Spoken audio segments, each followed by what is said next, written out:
You're watching an industry go from an underground, what I like to call the Wild West days, into a respected, legal, licensed industry. There's endless business opportunities. It's like the internet boom. Do you represent the new generation of cannabis entrepreneurs? This is America's new hot industry. So it's always important to make sure that you have high-quality pot. With the medical marijuana, you take a hit of it, you're starting to feel, okay, I hurt, but I really don't care that I hurt. We know that the production of marijuana supports all the other drugs. It's tied into so many other crimes. Wait, search warrant! Yes on 19 is a yes for personal liberty. Yes, we cannabis.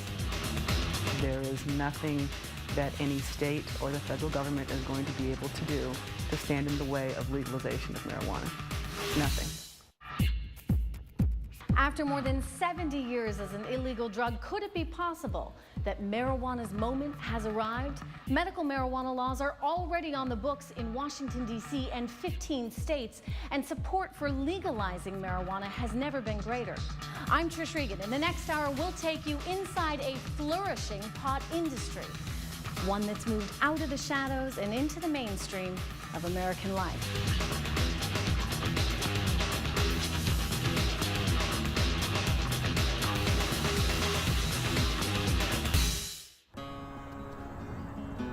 The story of America's ever-increasing acceptance of marijuana begins here in the Colorado Rockies, the newest front in the war over pot's future, where cannabis is meeting capitalism head-on. We're going to do a quiche today. Quiche gives you a lot of options. Once a month at his downtown Denver restaurant, Chef Scott Duras teaches a cooking class. Stirring that up there. It's well attended. We're going to throw some mushrooms in that bad boy. Mostly retired and affluent boomers. It's nice to see a lot of familiar faces in here. It's exactly the market Duras and his wife and business partner, Wanda James, want to reach. What we're seeing, which is really interesting, are older people, I would say over the age of 30, and definitely women. Women. And these women are your mom, you know, your grandmother. I mean, these are women that you see, you know, at the post office, at the daycare center. Remember, it's quiche. So you can add whatever you like to your quiche. It's their new twist on classic cuisine that draws this crowd. The ingredients are common. We're going to put a little sprinkle in there. Except for one, a Colorado-grown herb. So it's always important to make sure that you have high-quality pot. You heard it right. The secret ingredient is marijuana. You want to bake it for about 30 to 40 minutes. So right there alone, you have a pie which is actually pretty daggone strong. This is breakfast. Pot is going mainstream. Come over here, guys. Give me love. Give me love. And leading the way are people like Scott and Wanda. They're one of Denver's power couples. Kingston, come here. Prominent in the local political and business scenes. He's a former Marine. She's an ex-naval intelligence officer, a successful PR executive, and a top political fundraiser. In most places in America, they would be dope dealers. Mike, you did a phenomenal job on the logo design. In Colorado, they are savvy entrepreneurs in a fast-growing, state-sanctioned industry, branding and marketing medical marijuana under their label Simply Pure. It's all grown here. This is pure Colorado bud. It's a new kind of company in an old industry, one that generates tens of billions of dollars a year in this country, most of it illegally. Wanda and Scott are taking the high road, using their business know-how to take America's most popular drug from the back alley to the corporate suite. Do you represent, in a way, the new generation of cannabis entrepreneurs?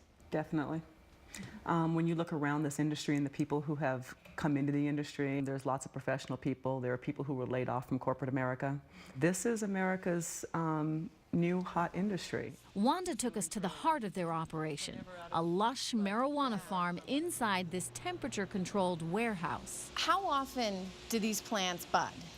It's kind of a conveyor belt system. So what we have is every 2 to 3 weeks, you'll see us with a new crop that actually comes up from the budding cycle. These 1,000-watt lights speed up the growth cycle. Mother Nature usually takes twice as long. A typical plant that's, about this size, how many pounds of marijuana might that yield? Most plants on the average will only yield about 2.5 ounces of marijuana. An ounce retails for about... The high-end weed would be anywhere from, $300 to $450. And an eighth of the headband. Even at those prices, medical marijuana is flying off the shelves. These oyster crackers are really popular too. Let's try it all. Perfect. I'll take a gram of the Hong Kong. The choices are exotic. The Maui Wowie I like. You do? Okay, that works for you. If you think choosing a bottle of wine is tough, good luck deciding between these. Need help? Just ask the pros, better known here as bud tenders. THC is going to keep us up, active, alert, to ease pain. Okay. And as long as you have a state medical marijuana license, you can sample all you want. Oh, the chocolates. Whoa, these are so good. In tough times, medical marijuana is one industry that's putting people to work. Thousands are growing, trimming, testing, cooking, and selling the leafy green plant. It smells amazing. That's sold. You're looking at a time when the economy is basically in a toilet. Real estate brokers, contractors, city agencies, insurance companies, And yet, suppliers. people are still smoking pot. Exactly. And it's all regulated, all taxed, and all legal as far as the state is concerned. Federal law says pot is illegal, but back in 2009, President Obama directed the U.S. Department of Justice to defer to state laws regarding medical marijuana. This single memo turned 70 years of prohibition on its head. It advised U.S. attorneys in medical marijuana states to not go after individuals who are in compliance with state laws. The threat of raids by the Drug Enforcement Administration seemed a thing of the past, and Colorado's cannabis gold rush took off. Suddenly, people applied for medical marijuana licenses in droves, flooding the health department with more than 500 applications a day. The number of dispensaries jumped from about a dozen to more than 1,000 across the state, outnumbering Starbucks almost 2 to 1. You can buy pot next to a pizzeria, an auto repair shop, inside a medical office building. From downtown to the suburbs, they've become neighborhood fixtures. Too close to home for some parents, like Eric and Stacy Howell. You don't want it invading your household, let alone your neighborhood, let alone your state. Howell is an elementary school teacher and a mother of 3. As a parent, drugs are always in the back of your mind. From the minute your child is born, that's something you have to teach your child because it's out there. It's like, can my kids still get a hold of it? So what goes in the middle? She supports the use of medical marijuana by those who are seriously ill, but believes the state's embrace of pot is a threat to her children. How am I trying to teach my kid that it's still an illegal drug? Federally, it's still illegal.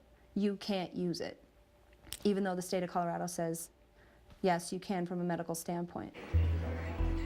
They are making quite a bit of money, and it is a big tax revenue, but at whose expense?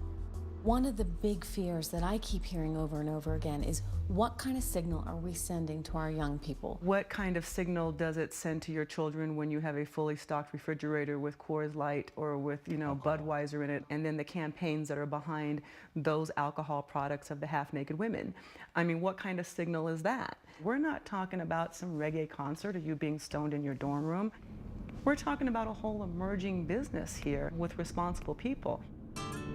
And there's a whole army of them. People like 21-year-old Samantha Sant. How have you been? Great. How have you been? She jumped at the chance to get in on the ground floor of the pot boom, selling seeds. We have a new strain out for you. We're a new enterprise. There's endless business opportunities. It's like the internet boom. The YPO Hapa is a shorter plant. Equipped with a business degree, Sant's first job out of college is with the Centennial Seed Company. The seeds aren't cheap. They retail for $70 to $100 a dozen. So we're gonna do 1 roughneck and 2 YPO today? That'd be great. Okay. We have close to 100 retailers in under 6 months. We keep receiving calls day in and day out of more people interested in seed. There you go. Great, and there you go. But just as Colorado's pop business took on an air of legitimacy and began thriving, the federal government fired a warning shot aimed right at this man, Chris Bartkowitz. Bartkowitz had been cultivating for years, long before medical marijuana was legal. This plant is sour diesel. It's been rated in magazines as a 10 out of 10 for growing, for medicine. He says he wanted nothing more than to go above ground and become licensed and legitimate. You don't see back alley deals with cigarettes. You don't see back alley deals with alcohol, but you do see it with marijuana. If it was legalized, taxed, and government regulated, we wouldn't have problems like this. I wouldn't be facing life in prison. That's right, life in prison, done in by his own audacity. Bartkowitz was just another pot grower when a local TV station asked for an interview. He agreed and proudly showed off the goods in his basement. I don't think the average person realizes how close to their front door it is. It was a sensational story with a dramatic ending. The DEA raided Bartkowitz's grow and arrested him. If you go on the news and you show this marijuana grow and you tell me what house it's in, what am I left to do? Special Agent Jeff Sweeten was in charge of the case. A violation of federal law, clear and simple. But not so clear and simple to Bartkowitz, who'd put his faith in that Justice Department memo, which said the feds would not enforce a crackdown. He was charged with possession of more than 100 marijuana plants with intent to manufacture and distribute. I was state compliant. I had no fear. I was not worried about the feds coming. But you knew you were in violation of federal law. Not according to the memo, I wasn't. No state charges have been levied against me, and no state investigation was conducted. Why would I even have a hint of fear of the federal government? With a prior drug conviction, Bartkowitz was looking at 40 years to life. He pled guilty and is awaiting his sentence, hoping to reduce it to 5 years. With so many medical marijuana businesses here breaking federal law, Bartkowitz's story sounded the alarm. But Wanda and Scott are taking their chances. Doesn't it make you a little bit nervous? You could potentially face jail time? The federal government has been very, very clear in its guidelines that if you are operating under the guise of your state regulations, that it's supposed to be a hands-off scenario, which is why we feel confident to be able to do this industry and not fear every morning when we wake up being arrested for this. Come here, Brooklyn. Wanda James may not fear going to jail, but that's not the case for growers in states without medical marijuana laws, where the crackdown continues. That's coming up. But first, Take this with your ID and inside a cannabis clinic. Is this doctor healing sick patients? Open wide and say, oh, let's see. Or just giving potheads permission to get stoned? 1, 2, 3, cannabis. Aiding or abetting? When Marijuana USA continues.